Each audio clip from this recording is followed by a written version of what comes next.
обращались к правительству Татарстана с просьбой нас поддержать именно в организации приютов для помощи, так сказать, борьбы с уличными животными или с бездомными животными. Первый раз мы обращались в 2014 году, ответа, к сожалению, мы не получили, причем мы конкретно описали, как мы себе представляем решение этой проблемы, и несколько предложений со стороны немецких зоозащитных организаций сделали.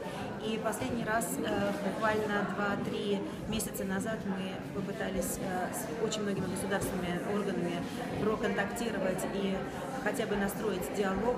К сожалению, до сегодняшнего момента у нас нет ответа ни от одной из организаций. Насколько я заметил, довольно-таки большая группа приехала из Германии. Какой у вас план действий в эти дни? Вы знаете, мы приехали специально, в общем-то, в принципе, с одной целью нашей группы из Германии. Мы бы хотели встретиться с органами государственной власти. Естественно, познакомиться с нашими волонтерами. Группа волонтеров уже стала достаточно большой, очень активной, очень профессиональной, что нас очень радует. У нас и юристы, и архитекторы, и идет, в общем-то, достаточно большая работа. Вы знаете, мы пристроили больше 400 собак уже из Татарстана в Германию. И Казань очень часто фигурирует в теме зоозащитной, так сказать, на сайтах в Европе или в СМИ в Европе.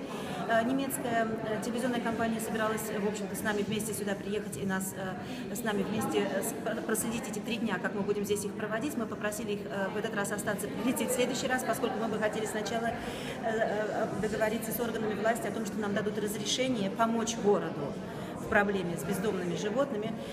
Ну вот мы сегодня уже 2-й день, и мы ожидали, очень надеялись, что на нашу пресс-конференцию, на наше приглашение откликнется хотя бы кто-то. К сожалению, опять-таки нам в этом отказали.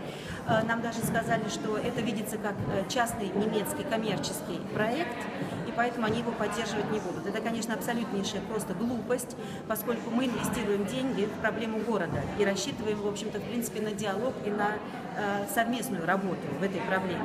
И от нашего задуманного проекта мы отступаться не собираемся. И мы очень надеемся, что в оставшиеся 1,5 дня мы сможем все-таки встретиться с представителями власти и обговорить эту тему. Если нет, то нам придется на самом деле приезжать сюда с немецкими или с европейскими телевизионной компанией и пытаться еще раз достучаться.